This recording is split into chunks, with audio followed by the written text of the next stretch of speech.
Thank you all for tuning into today's session, kicking off our season. If this is your very first time, we'd like to give you a very warm welcome into the Emergence family.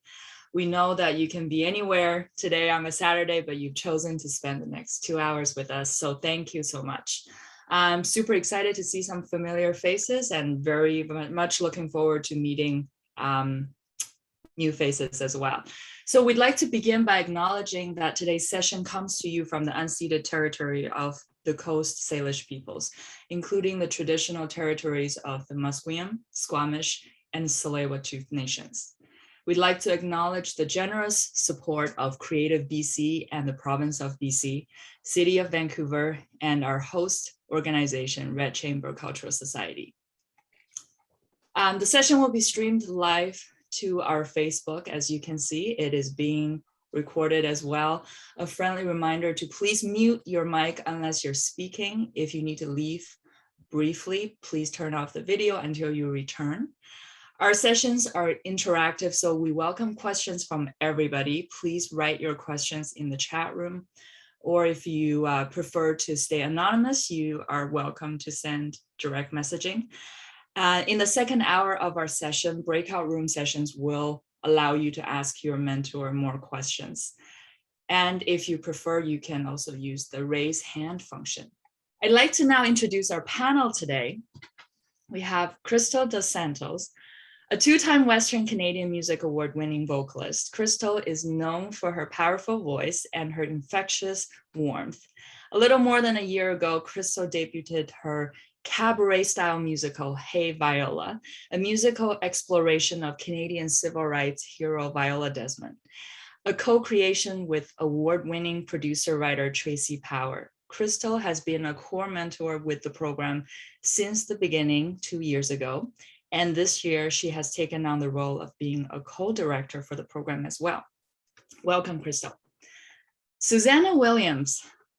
In 1998, Susana left Venezuela and immigrated to Canada. As a vocalist and percussionist, her credits include several Vancouver International Jazz Festivals, the Victoria Jazz Festival, and the 2010 Winter Olympics. She has shared the stage with internationally award-winning artists Arturo Sandoval, Pancho Sanchez, Johnny Rivera, Adonis Ponte, and Alex Cuba. Susana can be regularly seen performing in and around BC with the largest Latin jazz music orchestra in Western Canada, Goma Dura, with the legendary Latin band Rumba Calzada, and as a solo artist. Cory Philley. Cory is a theater and event services coordinator at the Chatfield Center for the Arts in Burnaby, where she is the artistic director for the Chatfield's theater season, directs the Artists in Residency program, and manages concerts in Deer Lake Park. Cory was one of the founding members and co-artistic directors of La Luna Productions. My name's Darcy Han. I'm your host today. I'm also a co-director of the Emergence program, as well as a core mentor. Since this is our first session of the season, I would love to now go around the table just for a quick self-introduction, just your name, location, and a thing or two about yourself that you'd like to share with the group. I'm Christine, and I'm in Victoria right now, actually sitting outside a Starbucks to get Wi-Fi because I'm traveling. So I've been a songwriter for many years, and currently I've been doing, the last 6 years, I've been doing a project called Sweet Santa Fe, which is a Cuban Latin duo. I'm from Alberta, so we mix the kind of prairie storytelling with the Latin rhythms, and we also sing in Spanish and in English. And I also do my kind of solo stuff, piano, guitar sort of stuff. I also am the executive director for a CYMC, which is the Comox Valley Children's Youth Music Center, which does music programs in the summertime, classical jazz and musical theater. That's me. My name is Nicole. I'm in Nanaimo. I'm a percussionist. I play marimba and write music for an instrumental group called Brave New Band that has soprano saxophone and double bass. And I play classical music. I'm the timpanist for the Vancouver Island Symphony and other groups, freelance percussion throughout BC. Hi, my name is Mariel and I am from Costa Rica. I am right now on the Sunshine Coast. I moved to Canada about 5 years ago. And just recently I've started to explore music a little bit more, especially Latin American sounds. And I've, just recently started creating original songs. Hello, everybody. How's it going? Awesome. Hi, I'm Jill Phi. I'm from all the way in the beautiful Okanagan wine country, and we don't drink a lot of wine, so that's kind of weird. But anyway, we love the weather. It's great out here. I'm a singer-songwriter. I guess I'm the Jill of all trades. I do a little bit of everything. I'm also a home care nurse, and we have a sound production company. And we're always writing. We joined the BC Emergence last year, and I'm proud to say that you guys changed my life, all of you ladies. So anyone that's new here, welcome, because this music family is stellar. So yeah, that's me. Love you guys. Good morning. I echo that, and lovely to see so many familiar and new faces. I really did miss this powwow of powerful women. So very thankful to be back. I am in my pajamas at my mom's place in Ladysmith for a pre-Christmas Christmas in November. What a lovely weekend start.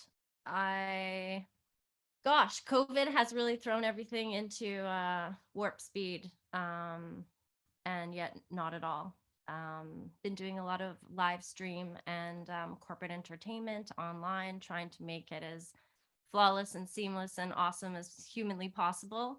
And so have learned a ton of new gadgets and gizmos on Zoom calls similar to this for the last 18 plus months. And I consider myself the innovation officer with Mad Jazz Live, which is a trio between my beautiful boyfriend and partner, Dane Warren, and our next door neighbor, Aaron Pang, whose youth and tech skills bring us to the next level every time we do something. So I'm very happy to be here, and yay, let the games begin.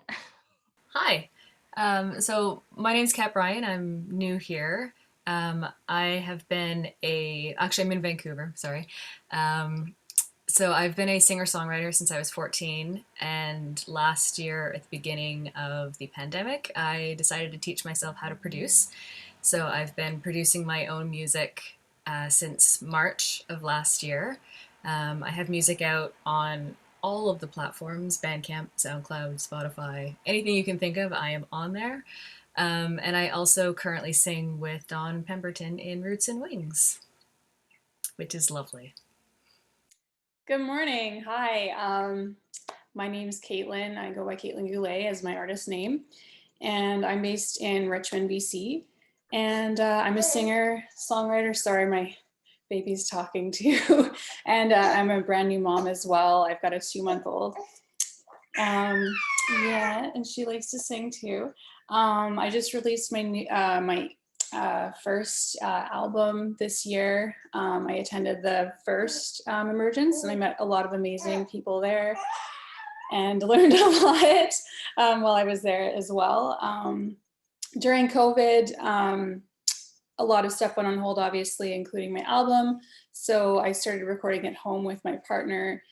He does a lot of the more technical stuff. I'm kind of more on the creative direction side, but I'm wanting to expand my technical skills. During COVID-19, I wasn't really sure where everything was going to land. So I decided to stop putting off starting a family, and that's what we did.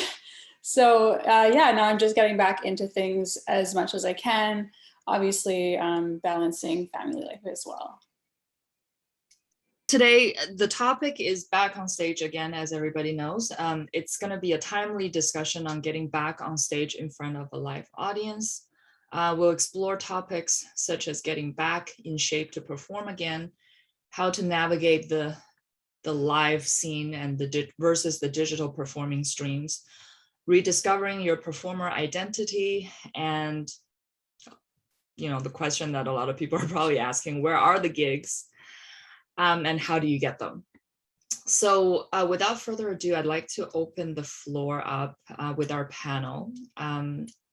Let's start with Krystle, if that's okay. Good morning. How's everybody doing? Oh my gosh, it's so wonderful to see everybody, and welcome to anybody who's new. And my goodness, this is so fun. So back on stage again, hey, like, what are we doing?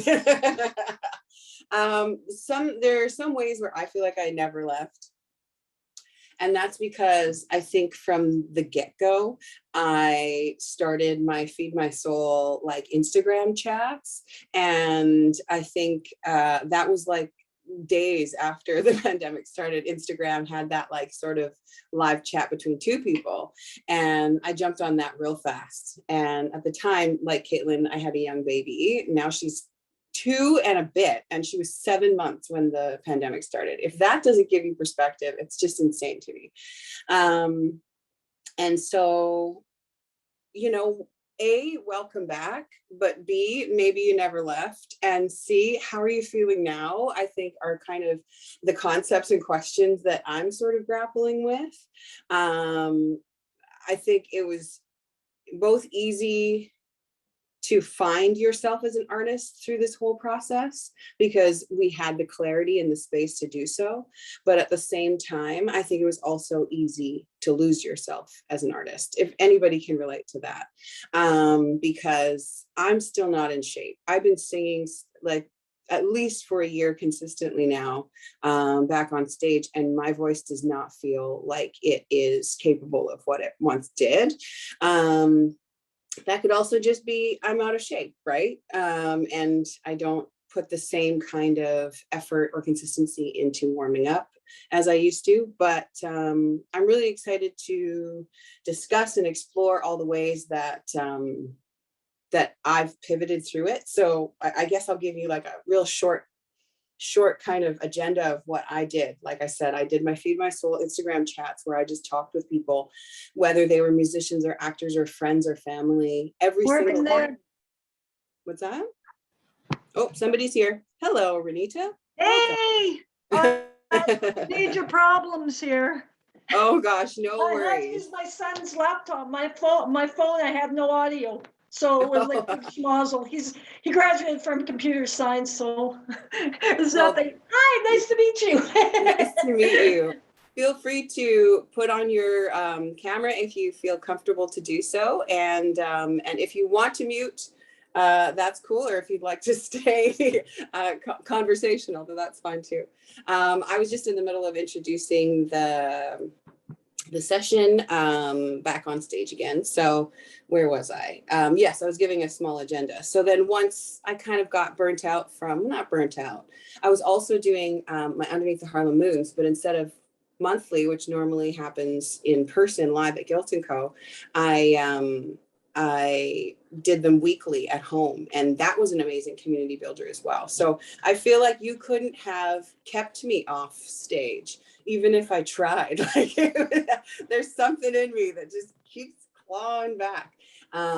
So that's kind of where I landed right at the very beginning of this. And then as time progressed, Guilt & Co. opened back up again, but in such weird ways because, they could have live music, but it had to be background music. We could do live streams, but then, and so on and so forth. But I was lucky enough to get a minimum of half dozen amazing live stream opportunities, like at theaters such as the Shadbolt where Cory programs, and different small festivals. So I found it to be a completely 180 from what I was used to, but I always found a positive. And I think that's just also how my brain is hardwired. So back on stage again to me just means sort of like, where am I at now? And how am I navigating, I think, my own fitness, if that makes sense. And I'll leave it there and then we can discuss all the rest of the things. Hello, everybody. Thank you so much for being here. I feel very much like Krystle, like I actually got on stage more during the pandemic than I had even before the pandemic. I found myself having this huge need to create and express the emotions that I was feeling during COVID and during all the other things that were happening during COVID, like Black Lives Matter and all those things, were keeping me in a emotional state where creating was a necessity for me. So I produced, during COVID, I produced 3 albums. I have done two international collaborations with Germany, working on a third one. I've done a collaboration with Moving Lines, with Jill and Kevin. And we wrote that song together. We produced it together. It's all on. I also worked on my own solo show using a looper, and I had a concert last night. That was an absolute success. First one wasn't so good, and last night was awesome. And I just started to see the people that I'm like, what's Krystle doing? What is Jill doing? What are people that I admire doing to stay visible? Because one of the problems that we have as musicians is that we kind of shy away from the light because we are afraid of being judged. We're afraid of being rejected. We're afraid of, you add whatever that, you're afraid of is. And that, if you look at that, it'll probably be the one thing that keeps you from being on stage all the time. And so I made a decision last year that regardless of whether people like what I was putting out there or not, because you're always going to get both, that I was going to be on stage and that I was going to diversify all of the skills as much as I could. I got into music engineering like heavily. I took courses through Douglas College. I expanded my studio. I talked to people who were producing music. I was asking, how do I do this? How do I do that? And I became very, very knowledgeable compared to how I was before. So I just started to find ways in which I could diversify myself more and more so that I could be doing my solo show, so that Krystle can say, hey, can you play percussion with this band? Or Rumba Calzada, can you come and sing and record? Like, just out there so people know what I'm doing. And I think as musicians and as artists, that is key, to be on stage and stay on stage, regardless of how you might be feeling. Any emotion can be translated into art, and art is something that we all need to stay sane, as far as I'm concerned. So yeah, that's what I've done with COVID, and that's what I've done with being on stage.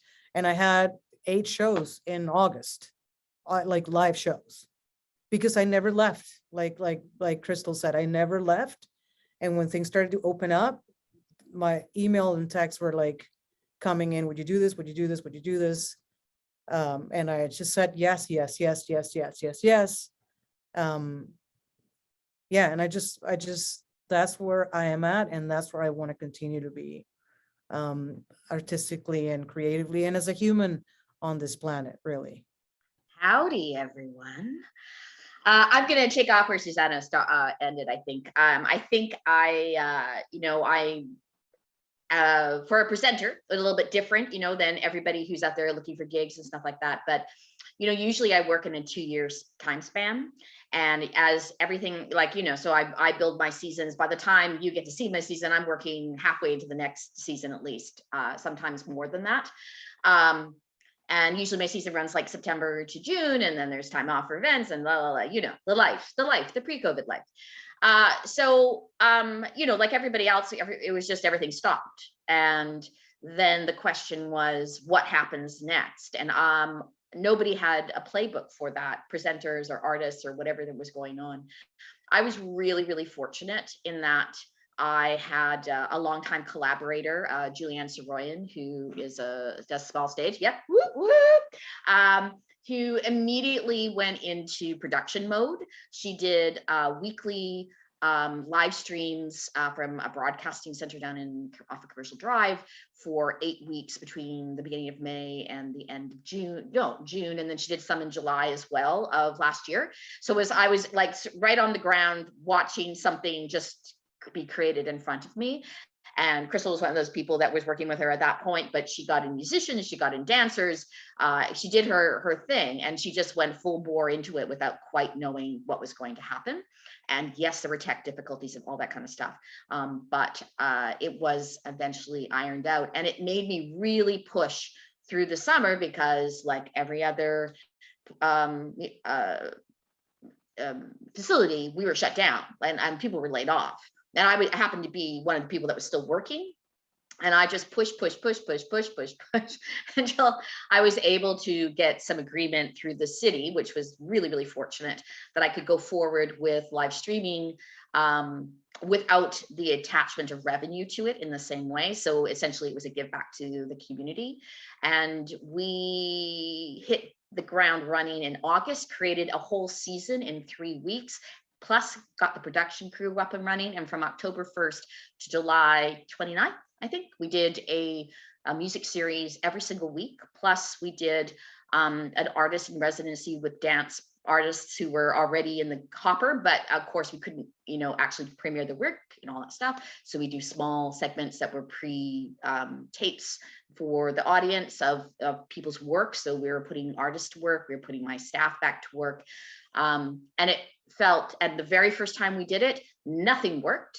But I was, nothing worked. It was a complete failure. And we just learned on the fly. I felt fortunate. I felt, and how much work that is for everybody to keep on reimagining themselves. I mean, here we are, I've got people supporting me to do this. Y'all might be, you're single artists who are trying to do it, how much work it is to continue to pivot. And that's what everything was happening this year, was just about that. But I felt for all of our sanity, and what Susana was saying was that, for me, art is human connection. For me, it's like showing our humanity. For me, it's showing up and being able to make collaborative experiences for people and with people. And also, for a lot of us, it's our social interaction. Like, we get out there and we see these people, we have audience there, and we have all those things. And to be able to try to finesse or bring that back in some way, shape, or form was so important for me, but also for all those individuals, all my staff members, all the artists that we worked with. It was a really freaking gift. And now we're here, and we're supposed to now proceed gaily forward. And how does that work? And it's really, and it's also, if you haven't been questioning what you're doing with your life in the last year and a half, I don't know where you've been really. Hopefully doing something very nice. But for myself, I was like, I don't know. I've decided to paint my entire apartment by myself because that'll be happier. So, I think we're all in the same boat about how do we make the situation, now from here forward, what does that mean? How does that look like? Who do we need to collaborate with? Who do we need to connect with? So I'm really happy to be here today to kind of talk about all these things and talk about all the various ideas that people have, because it's really cool and frightening, both those things. Okay. Before we open the floor up for questions, I just wanted to check in with three mentors if there's anything you want to bounce off of, anything that somebody has mentioned or talked about.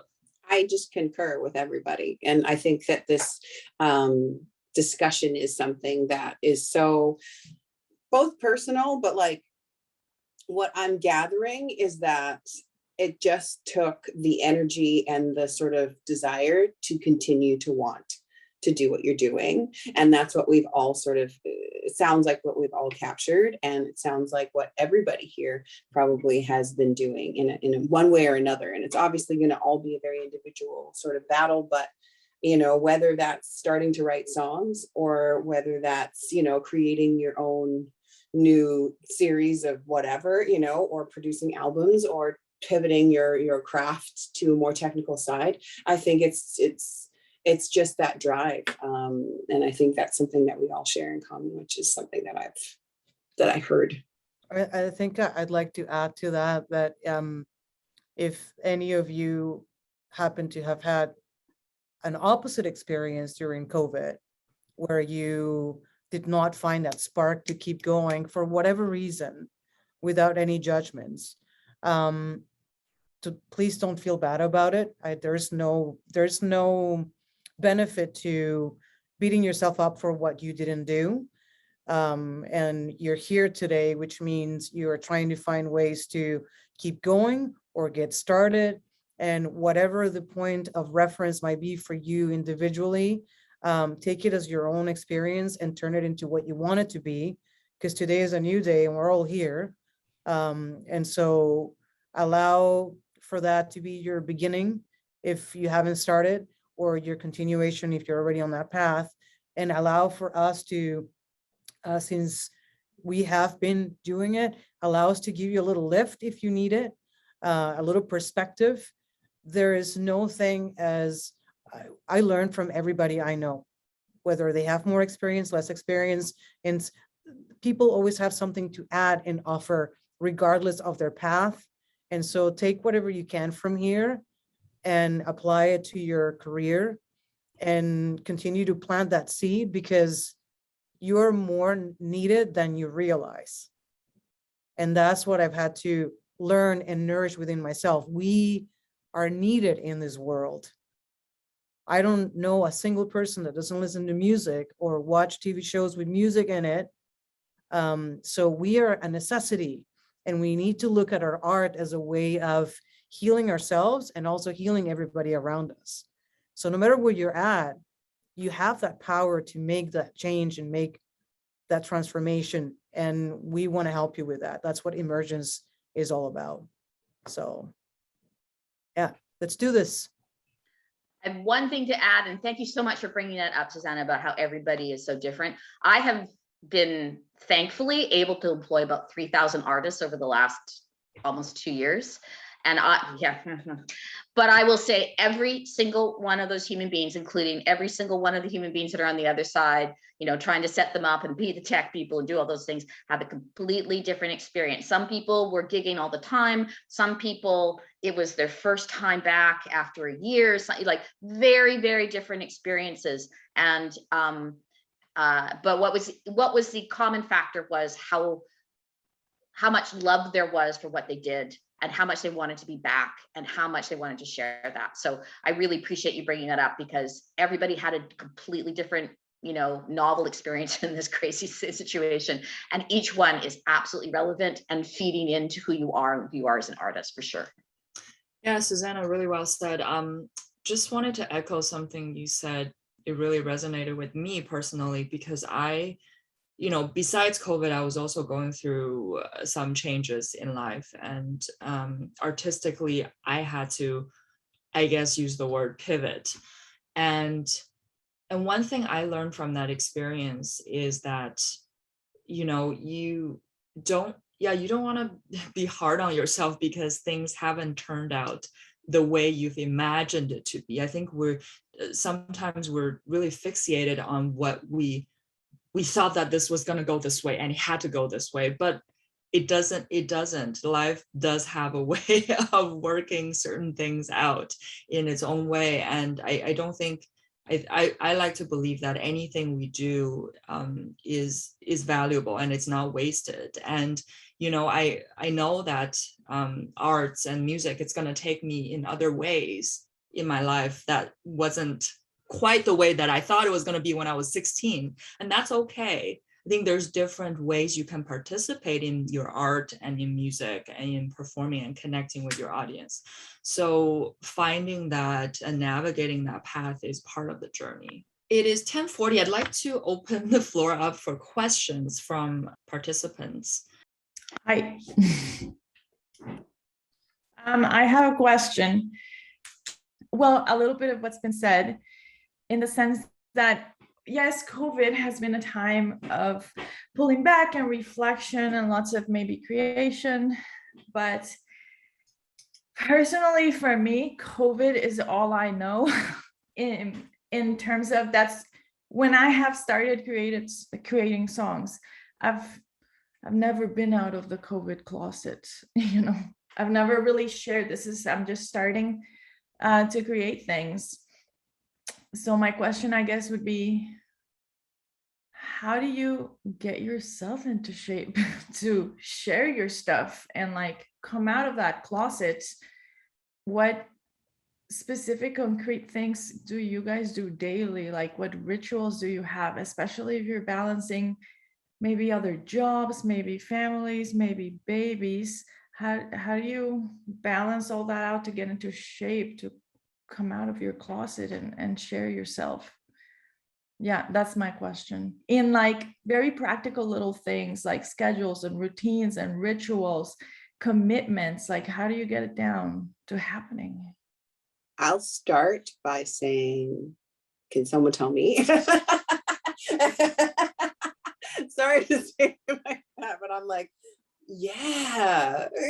I think, and this is going to sound so crazy for me, but I think it's just, like Jill said in the chat, it's showing up, just being here at this session matters, and if you are a person who responds well and needs that sort of routine and ritualistic kind of structure, I think it's all about your self-drive, and it's all about this is a slight departure, but I'm getting back into schools doing my History of Motown show. And I was on tour about 2 weeks ago up on the island, Northern Vancouver Island.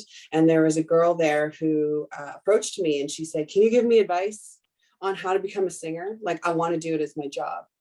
And the one thing that I couldn't get away from telling her was, you need to create your own opportunities, and you need to make sure that you are the captain of your ship. Do not sit back and think that someone is going to all of a sudden magically give you this incredible opportunity that's going to skyrocket you into whatever your version of success is.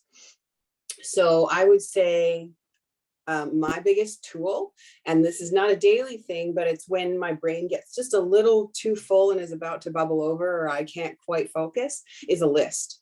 And lists have helped me in so many ways, from daily to weekly to yearly.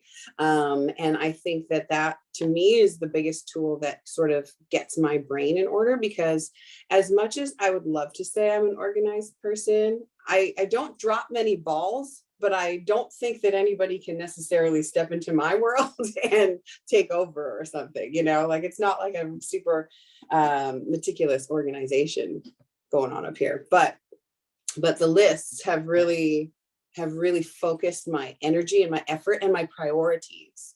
I think when you make a list, then you start prioritizing that list, and then it sort of is a trickle down effect when you can start saying, well, what are my biggest goals? And your to-do list can just be like my goals, like a list of goals, a list of to-dos, a list of, whatever it is that you would like to have done. And maybe if you are a songwriter, but you're not a singer, maybe that's connecting with a community of vocalists that can flesh out your songs. Or maybe it's a community of instrumentalists who can help you make those songs come to life in a fuller production type of way, or a producer or something like that.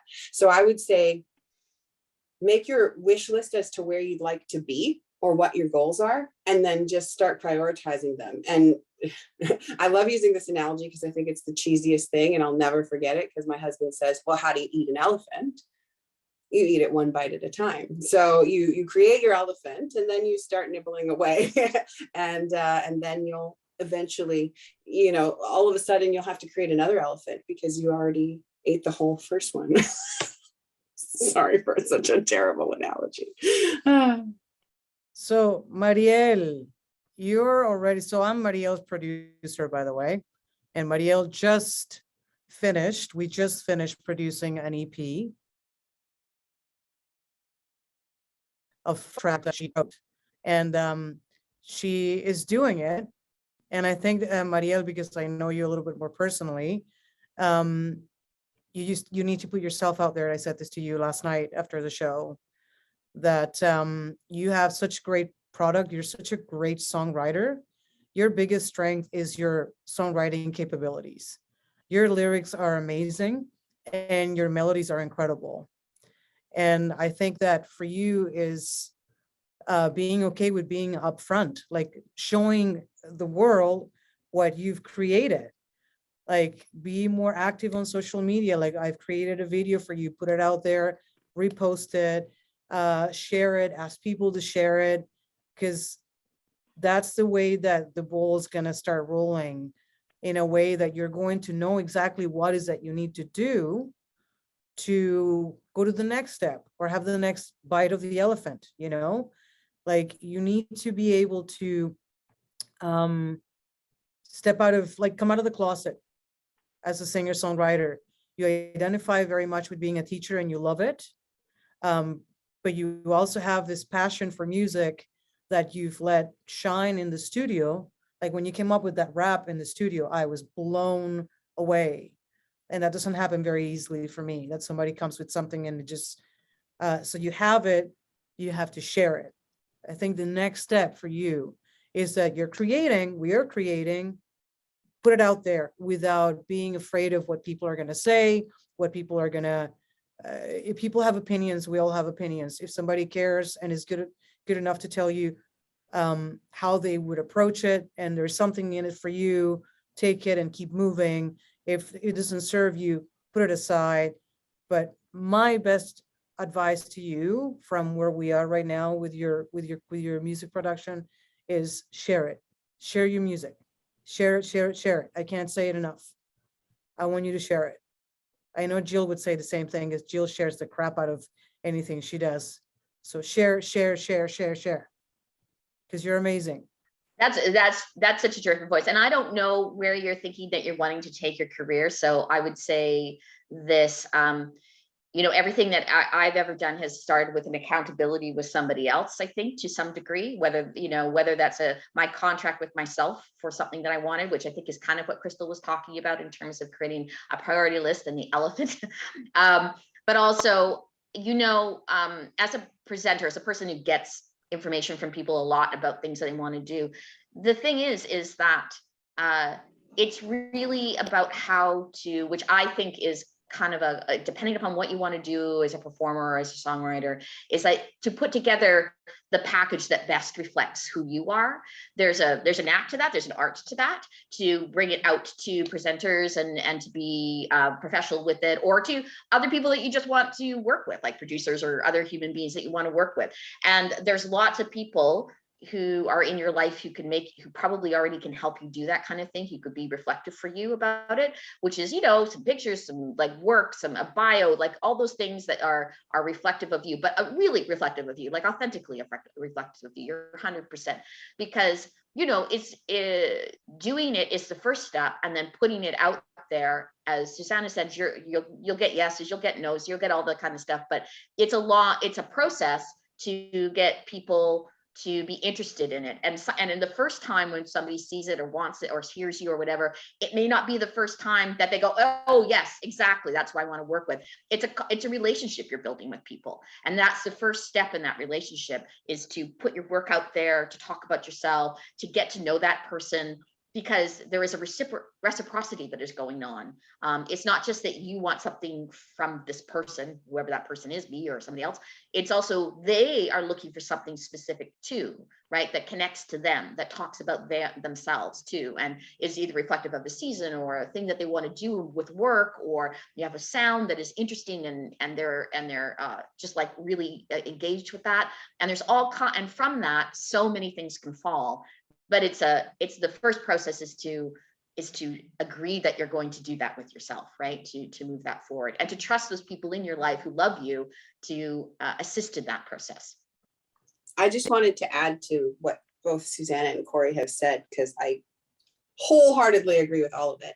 I'll start with what Cory said, because I think it was feeding off of what Susana said and how my brain works. I don't know, we'll see. I was gonna say, create yourself whatever time frame suits you goals. So if if you already have 5 demos created or 5 fully produced things, maybe your goal is to once a month for the next 5 months create a video or something like that. So I was going to say, number 1, create yourself some tangible goals that you can monthly sort of wrap your head around and reach. And then it kind of organizes things, simplifies things, because I find when there's too much to do, then you don't do anything. But when you can get it down to, a little bit more of a simmering kind of state, then you can focus on that one thing and check off those boxes. And 2, to add to it all, there was something that Cory said about and some of the best advice that I've ever received is like, what do you have to offer as well as receive? Because I find that as artists or just people in general, we want to say, well, what can you do for me? How can you help me? As opposed to how can I help you? And I think that that's a really valuable sort of thing, you know, and knowing that what you have to offer is very valuable to other people, and having the energy or the intention of how can I help you move your project forward as much as receive from you. That transaction, as Cory was mentioning, I think is so incredibly valuable. And then lastly, I wanted to add that I think maybe creating yourself, and again, I think Cory mentioned this, like a persona, or even like organizing, you know, if it feels too raw or too vulnerable, I think you can maybe use the same name if you want, but make another Instagram profile if it's not too, you know, scattered or something like that. Make yourself, you know, Marielle songwriting, or Marielle whatever, art or music on Instagram, and then use that as your Sasha Fierce, your alter ego, or however you want to sort of like, you know, wrap your head around that idea. And then I think sometimes it can be a little easier to step aside from you and start promoting your thing, your product, as Jill mentioned in the chat. You know, if you look at it from outside of you and being so vulnerable, like that can be the hardest thing in the world. But if it's just sort of like, I made this sweater, look how cool this sweater is, you know, then I think there's a different approach to it, sort of. Yeah, but those are my 3 points that I want to make. Yes, thank you for bringing that up. That is so genius, because the whole thing is so psychological, of like not being so, you know, vulnerable, able to share myself so much, but by creating this persona or alter ego that you say, yeah, I think that might be a pretty good entry point, because the whole thing is just up here, right? So I think that's that's brilliant, that entry point. Thank you. Thank you, all of you. I'm making a list of everything you said, and it really helps what you said, like one bite at a time of the elephant, and you all gave me a little bit of how to tackle a bit of the elephant. Thank you. That was really helpful. Thank you. And can I just say one more thing? Thank you, Krystle, for being so clear about that. What I thought was cool was that, you know, you have your collaborators, you have Susana who's worked with you, all this stuff. You've got to think, if you can, and I know it's hard when you're on the outside looking in sometimes at something, or it feels that way, that the person that you're talking to, regardless of whether they're somebody you want a job from or they want someone, that they're already a collaborator with you. Like that person has the ability to collaborate with you on your career for what you need. And that person wants to. That's why they're there. They're not just there to put up a barrier to stop you. They're actually there to say, yes, and how do we do that? Anyway, that would be a suggestion, just feeling a little less like, you know.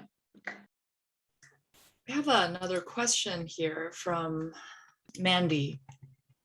And you had mentioned the imposter syndrome. Do you want to elaborate on that a little bit? Yeah, the imposter syndrome. I've certainly been the yes woman all through COVID. I think just barreling forward as opposed to looking up and out of the sand at what was actually going on outside of my safe living space. And that definitely helped drive me through. I was also suffering from chronic pelvic pain, which has finally been formally diagnosed and excised. I had my surgery mid-August, which was terrifying. And yeah, so no babies for me, but you know, being here and collaborative and you know, in touch with my feminine intuition and tapping into this fabulous group of super talented female Canadian artists. It's, you know, it's everything. Yeah, so the birthing of my ideas and having, you know, these powerful people that believe in me and want to help make that magic happen alongside me has been fabulous. But I've also not really said no during the pandemic. And now I mean, who knows how long it's going to linger on for, but that's also a problem. Saying yes too much or no too much, you know, like, and coming out of the COVID closet too. Like, we're all going to be having this kind of, you know, rising from the ashes kind of a situation of who our former self was, who we were during COVID, and coming out of. Like, there's massive transitions in life, as there always is. Sometimes when you least expect it, you think you're going left and life takes you right. But, you know, finding your people and finding your voice and finding time for self-reflection and self-care is so absolutely pertinent to this conversation, especially as women, because we feel like we have so much more to prove or show, or, you know, all that stuff. But, you know, a self-care practice for me has been the largest lifeline. And that's, you know, I'm from a theater background, so moving through space, warming up my body, warming up the voice, being gentle with myself, you know, checking in with myself. Where am I on a scale of 0 to 10 today versus this morning versus going to sleep at night? You know, just really validating where you're at is such a powerful tool, because sometimes we just keep going and we don't really validate where we're at. And that can lead to burnout and so many other things.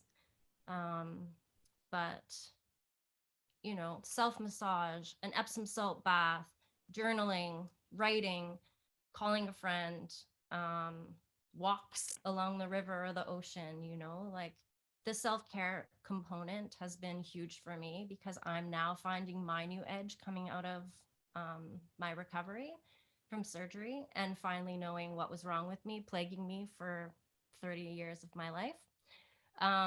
So yeah, there's a lot of shadows and doubt and regret, but all you can do is honor where you're at and move forward, and find people to align with yourself and carry the torch.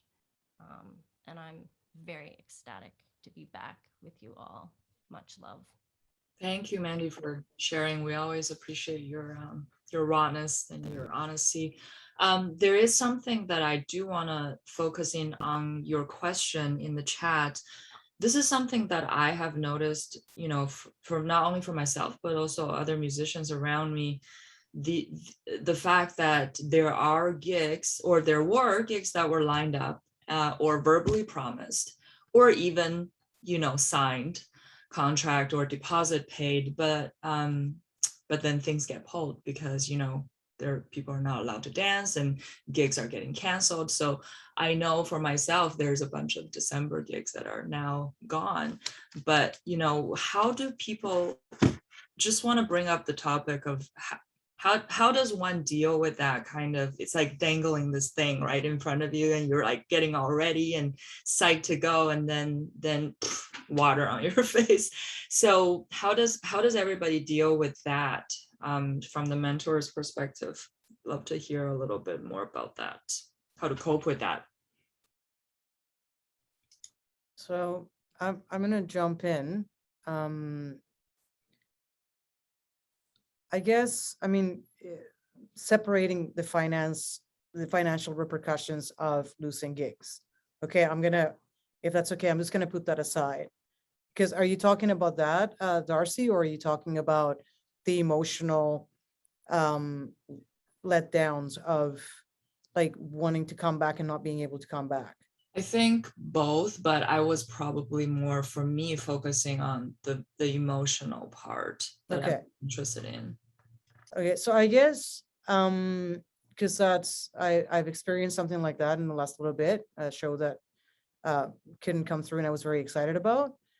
I think that as artists, even if we create an alter ego, like Krystle was saying, there is a part of ourselves that is so attached and identified with who we are as artists that is very difficult not to take those situations as a reflection of ourselves and our art and the music industry. So I think that being very mindful of what are the stories that come up for you for you as in all of us, what are the stories that come up when we encounter a situation where we feel like, oh, that I'm so upset that that didn't happen the way that I wanted it to happen, or the way that it was set to happen?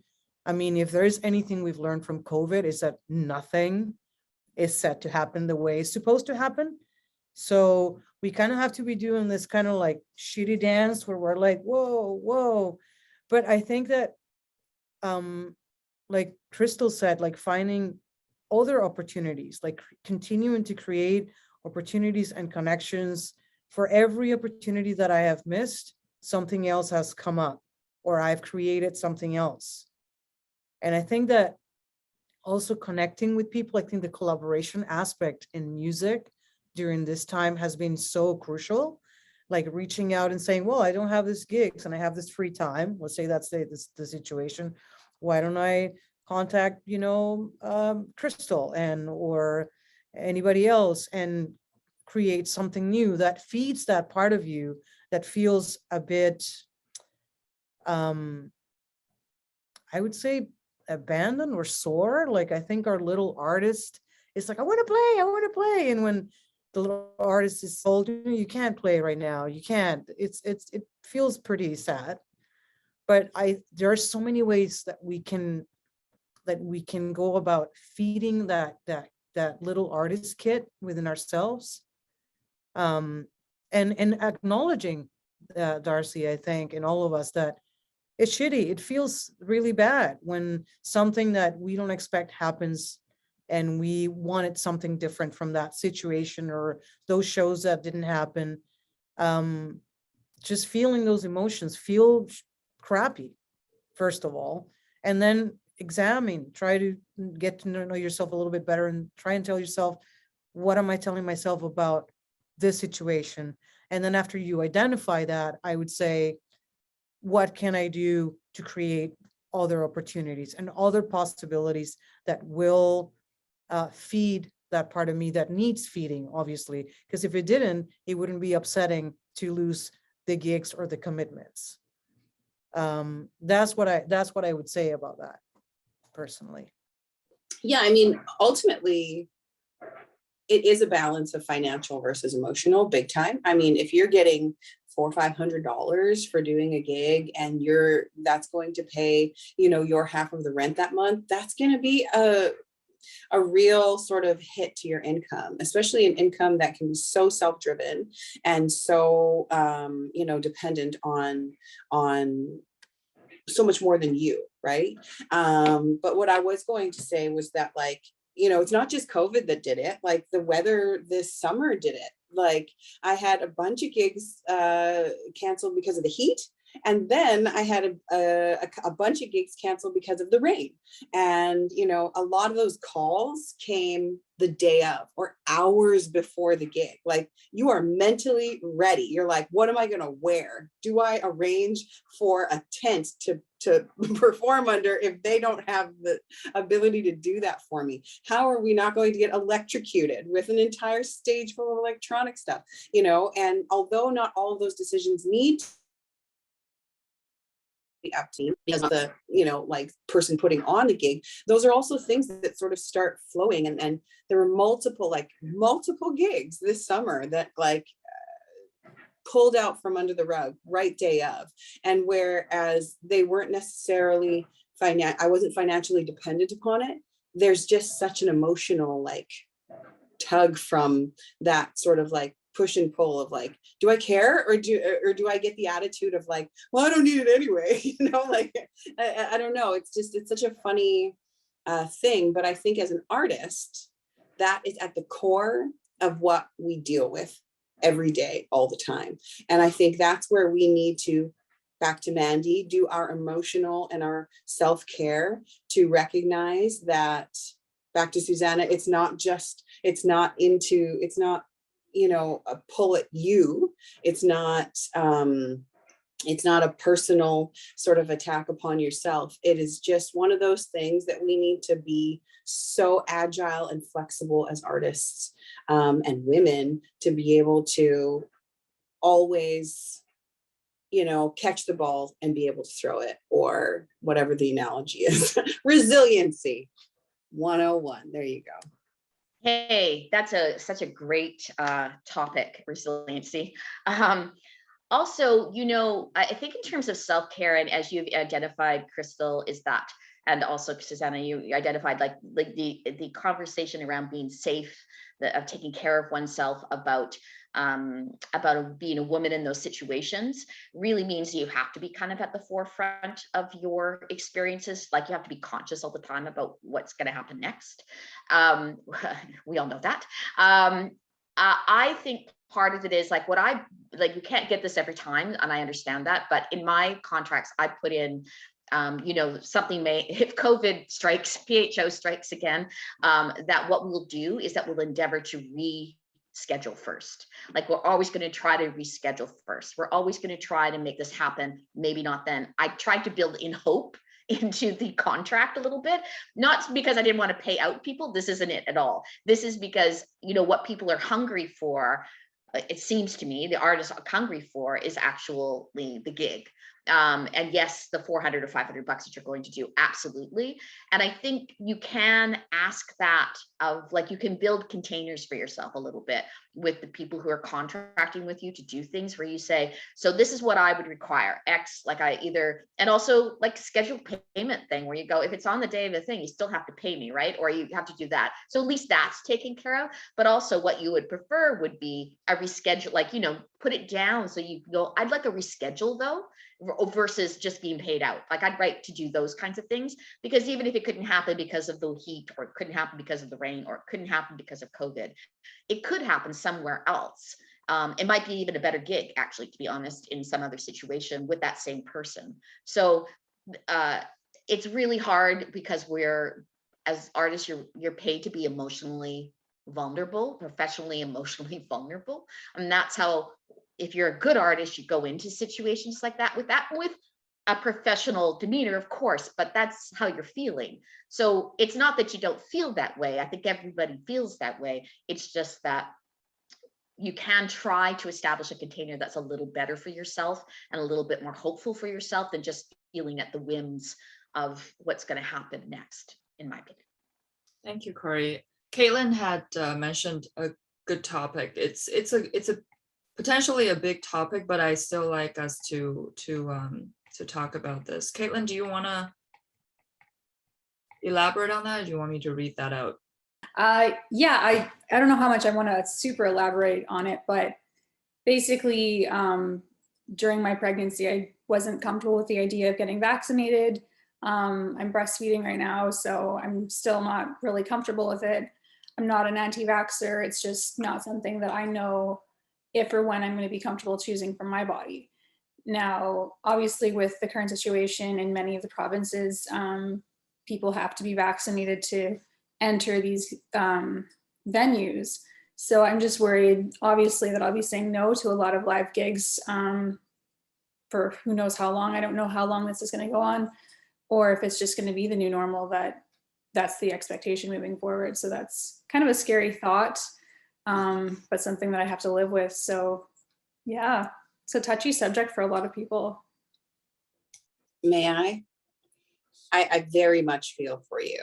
I have a sister-in-law who has a young 10-month-old baby. Well, she's not that young anymore. She's walking at 10 months. It's insane to me. But she decided to put off and stop breastfeeding before she got vaccinated. Now, she's not in our world in terms of being able to pivot or have to, adapt and it seemingly affect your career as strongly as it does. However, I was going to say, to continue what we have been talking about, when one door closes, and it might be that you can't do live videos, maybe this is your opportunity to, I'm going to go back to what I said, create another opportunity for yourself. And I'm going to sound a little bit hypocritical here because I did not do a ton of push for my album when I released it at the end of February 2020. But this could be an opportunity for you to create, you know, a channel on Instagram or a really cool YouTube something that allows you to still work from home, flex your creative muscles, and connect with audiences and build a different part of your career than you might at a live gig. You know, I think that live gigs are just a fraction. They're only a piece of the pie. And this might be as disappointing and as difficult as it is. You know, it might be a really cool opportunity to be open to creating or be open to collaborating to make something else happen. And it might be really good for you because then you get to be at home at night with your little one or whatever whatever it is that you want to do. You know, maybe you, if your partner is technical, maybe you create a little studio at home. You know, and a studio can be an iPhone on a tripod with a good light and a sheet in the background. And you can start maybe, I don't know if your music would serve this, but maybe just do an acoustic version, you know, a live acoustic weekly presentation of one song, and then you can drag that out. Or, I mean, the ideas are endless, and I'm sure you can get tons of different ideas from others. My point is that, again, when a door closes, perhaps this is a really cool chance for you to build and find a different area that could really serve your career as much as live does as well. Because on stage, you know, the topic back on stage doesn't necessarily mean the physical venue of a stage. Just wanted to emphasize that, right? Caitlin, seems to me like from your facial expressions that you miss performing in front of a live audience. Am I right? Yeah. Okay, so I have tons of empathy for you. Your situation is difficult. And I want you to know, first of all, that I hear you and I see you. We don't know how long this is going to last, like if we're talking just about live music. So we don't know how long we're going to have to be abiding by a COVID passport. But I think it's important that you see it as instead of seeing it as something being taken away from you, you could flip it around and see it as you are making a conscious choice that works for you and for your family. I think that flipping that coin and not looking at it as, oh, this is being taken away from me. Because if you decided to get vaccinated, then you wouldn't say that. But you are making the choice, and being empowered in your choice might help you feel stronger about your decision, align with your decision, and then open, like Krystle was saying, to finding other ways to share your music. Because if any of us sees what's happening in the world as we are victims of what's happening, that's very immobilizing and crippling. So instead of looking at those challenges as something that is, oh, this is happening to me, whatever's happening, what can you do about it? And what are you willing to do about it? And this is not about the vaccination. This is about, I'm empowered in my choice. I am the one making a choice. And because I made this choice, now I'm going to go and seek for other opportunities. It has to be from that place of empowerment, because if you start from a place of, well, I'm doing this because I have no other choice. If that's your starting point, you're already putting that very bad juju into something that could be spectacular, right? And against you know that what you have to offer is so beautiful that this limitation that we're facing with live venues doesn't define your career, and doesn't define you either. It doesn't define you because you're not getting vaccinated. It doesn't define you as a person or as an artist. You define you as a person, and you define you as an artist. And based on your choice, you share your music and your art however you choose to. Not how you're told, but how you're choosing to do it. You do have a choice. And that's very important to start from that place. And I really hope that you start from that place, because that's something you can teach your kid. I have a 21-year-old daughter, so something you can teach your kid. I made that choice. And based on my choices, this is what I've created. That is much more empowering than saying they took it away from me and therefore now I'm in this situation. You got the power. Remember that you have it, even when you feel you don't. Dig deep and connect. There are many ways you can share your beautiful soul, your beautiful art. And I see you and I hear you, and I hope you know that. You got this, girl. You just had a baby, for crying out loud. I mean, yeah, you got it. You got this. Hey, thank you both. I really appreciate that. I would just like to say thank you. God, Susana was just like so articulate. So I will say these things. I've put together, like, we're in the land of hybridity now. It's not going away. It's not the same as a live audience per se, but there've been lots of live shows in the last year in which I've melded both live and streamed and pre-taped performances and all those other things. It's all over the place. And I think that it's absolutely possible to engage in that, and maybe actually more suited to where you are right now as mom and having to, and having to be somewhere and having those kinds of schedules, which is just insane, which I've seen everybody with bags and bottles and things trying to get around, trying to be those human beings.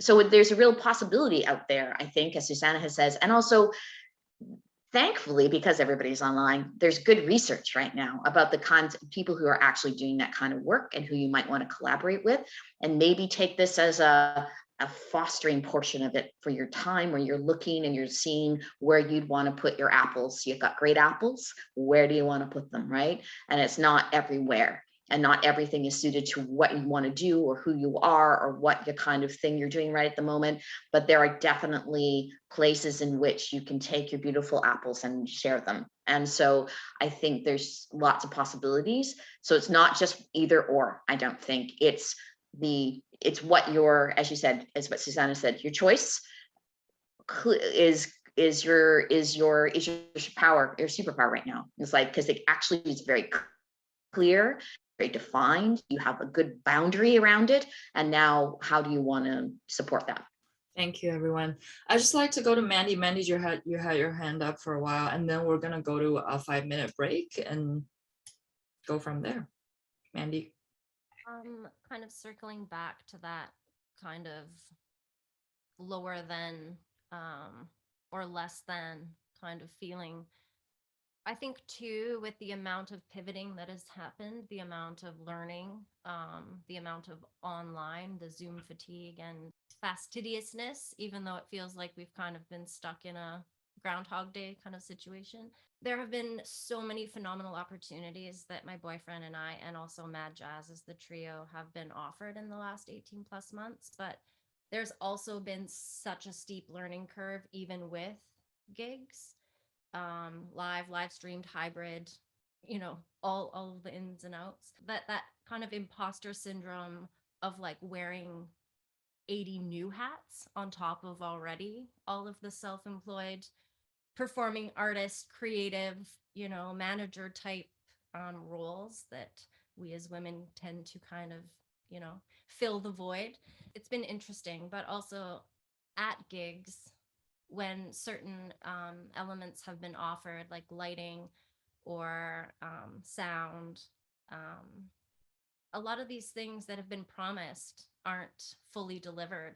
And so your expectation of what you are putting out to the world when it's not from your live studio loft space or living room or your own production, when you kind of relinquish the reins over to others, but then they don't follow the script or they don't offer the full lighting that was suggested. That's going to be, it's been a tough pill to swallow when you kind of hand over the reins and then the things that are promised aren't delivered in the way that was mentioned.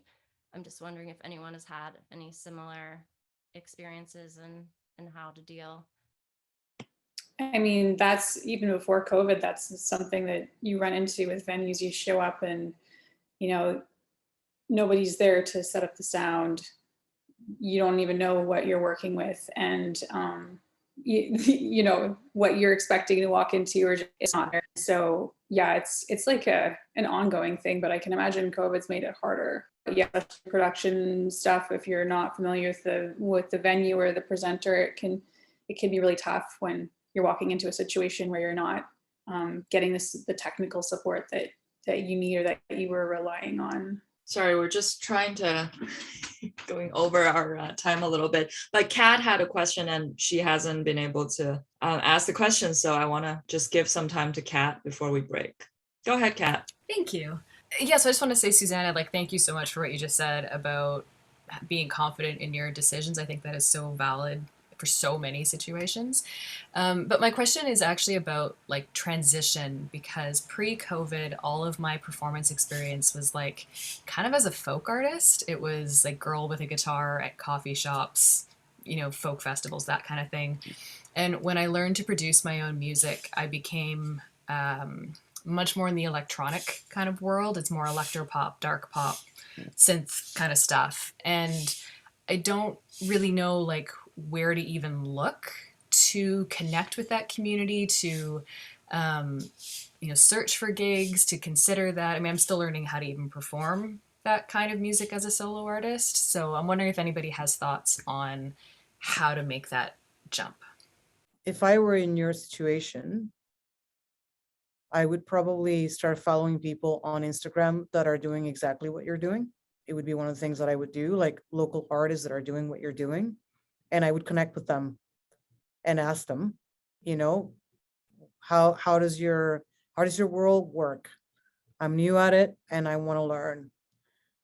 Whenever I've wanted to do something new, like when I wanted to start doing music for film and TV, I've never done it. I contacted the person I know that does it, Mary Anchetta, and I had her over and I started talking. Hey, I got all this music. It would be great for film and TV. What do? I had no idea. I was in the same situation you're right now. I was like, well, where do I go? I've always been this and that and that and that. And I think yourself right now, and that's also part of what's tripping you, is that you're going, well, who am I now? And how do I present myself to these people being this new artist in this genre? I would say you're an artist like through and through. And however that our artist is coming out doesn't really matter. And I think that, okay, ladies, all of us, let's just shatter that damn shame we walk around with that prevents us from reaching out to, we have the answers a lot of the time and our own shame does this. No, they're going to say you're this, you're going to say you're that. They're going to laugh at you. The stories are crazy. If they laugh at you, those are not the people you want around in your life anyway. If they want to mentor you because they feel they have something to offer you, those are the people you want to be around. So reach out to people. I mean, the internet there's everything there. You're going to find artists who are doing what you're doing. Message them, message 30, 40, 50 of them, and maybe you'll hear from 2. It doesn't matter. Those 48 people don't matter. The ones that answered matter. You connect, you learn something. You become more, and then you move to the next stage. Now that I know this, who do I want to learn from? And now that I know this, let's go back to the elephant, right? You got to eat piece by piece by piece. And so reach out to people who are doing what you're doing and stop holding on to who you were and being afraid that if you step out of that, people are going to say, or you're going to have this shame. Shame's not going to kill you unless you let it kill you. I listen to your music. You're producing some pretty cool stuff. So just saying, right? Just step out and you're going to get good and bad stuff.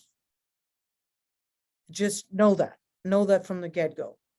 As long as you're learning though, sister, It doesn't matter. As long as you're learning, you're moving forward. It doesn't matter what people have to say about you, your art, who you were, and who you are. You need to know who you are. That's what I'm going to say. Mic drop. Say mic drop.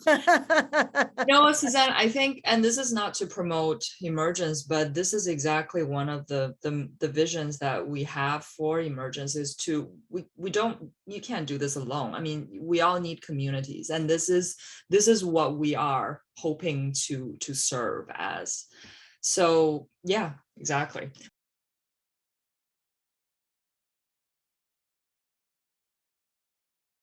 What a beautiful first session, everybody. Yay! That was so wonderful. So awesome to get to know you new folks a little bit better, but also, you know, just kind of being here again with everybody is pretty magical, isn't it?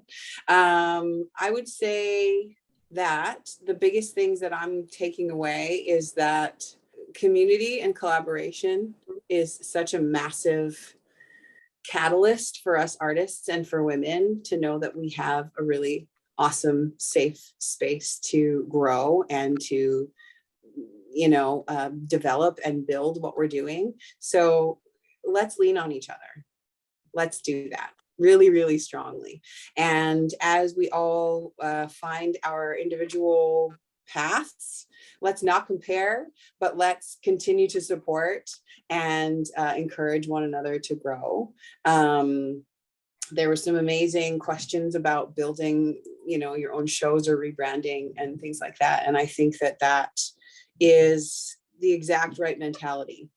I think that we're all in such wonderful places, you know, to really develop and help one another. And I was mentioning to my breakout room that we're trying to develop a directory where we can have those resources at our fingertips, but don't forget what we have right here, right now. Yeah, I think that's really, really wonderful. So yeah, getting back on stage or getting back to work, I think is all about that personal motivation and self-care and, you know, and just sort of working through your own path. Don't compare.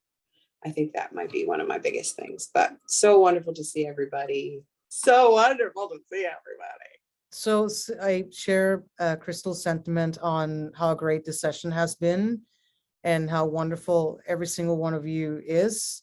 And please do remember that whenever you're feeling shitty, that you are wonderful and that this group is here for you.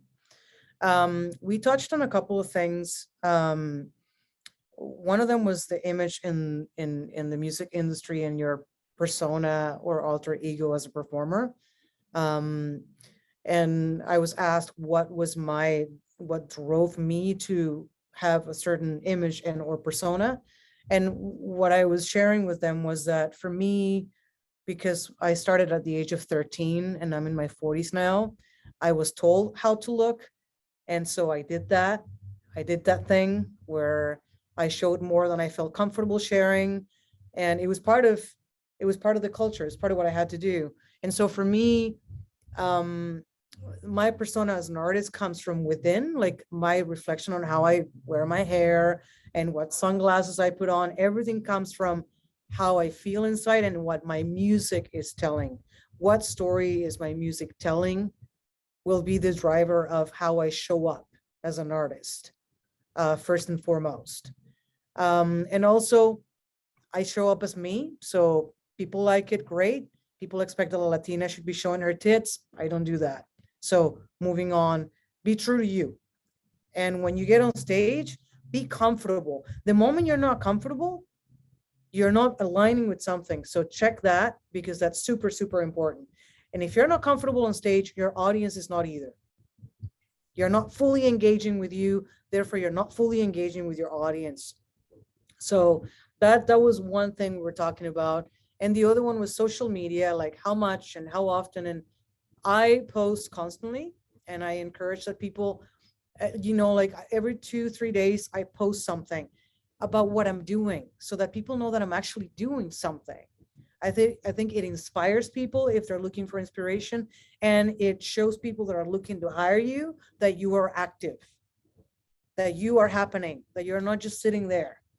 And so I keep my private life pretty private, like other than my love for my wife, which is huge, is everywhere, and my puppies. Um, Everything else is my work and my fitness. But I keep my private life very private, and my religious views and our political views very, I try to keep them as tame as possible, because I think that we must respect that we all have different views, and that's okay. And unless we're in a circle like this where we can talk about it and say, I get you, Caitlin, I get you, I love you, and I don't judge. Unless we're in that space, we are putting that out there, and we're not really in a safe space to handle those conversations. So keep yourself safe, and you do that also as a favor to society as an artist. And just be you, do you, every single day, every step of the way. That's the best way you can help yourself and us, all of us. And I thank you. I thank all of you guys for allowing, like Krystle and Darcy, for allowing me to be here. I am very, very deeply grateful. So thank you so, so much. Thank you, Susana. You're amazing. We're so glad to have you. Cory.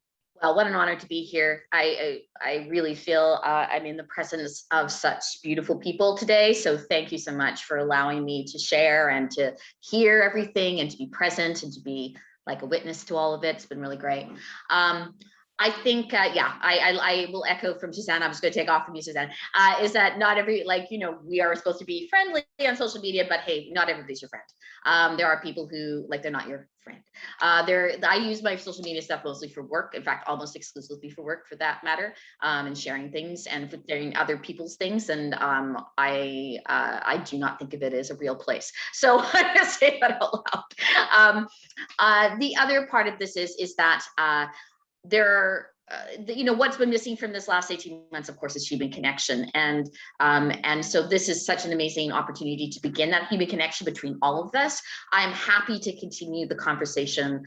You know, not everything is for everybody or every presenter, but I know tons of people, and I know also people's tastes, and I know people's, you know, sort of what they're doing. Happy to pass your stuff along. So, or even have questions about what that would be like what am I looking for, or what are people looking for? So please do not feel in any way, shape, or form shy. Let's hopefully this is breaking down some barriers between you know, these kind of gatekeeper kind of scenarios. So I'm happy to have any discussion. Thank you all for being here. So appreciated being in the room. Thank you, Cory, for your generosity with your time. That's I'm sure that'll be very valuable to a lot of people.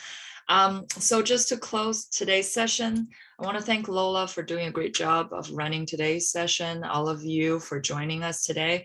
And of course, our sponsors, Creative BC, Province of BC, City of Vancouver, and Red Chambers Cultural Society. A few things, if anybody wants a portion of today's recording not be in the video that we post up, please email Lola at emergencebc@gmail.com. We can edit or blur that out. Also check out our new website if you haven't already. We'd love to see you back here with us. Sign up for any and all of the topics that you are interested in for this season. What we've done differently this year from previous years is that you are able to sign up in advance for future sessions. And also, if this has provided value to you today, please help us spread the word and reach more people. Our next session is on December 11th. It's a Saturday as well, from 10 to 11. It's a shorter session, what we call an express session. There won't be a breakout room portion to it. And the topic will be bringing your culture to the world.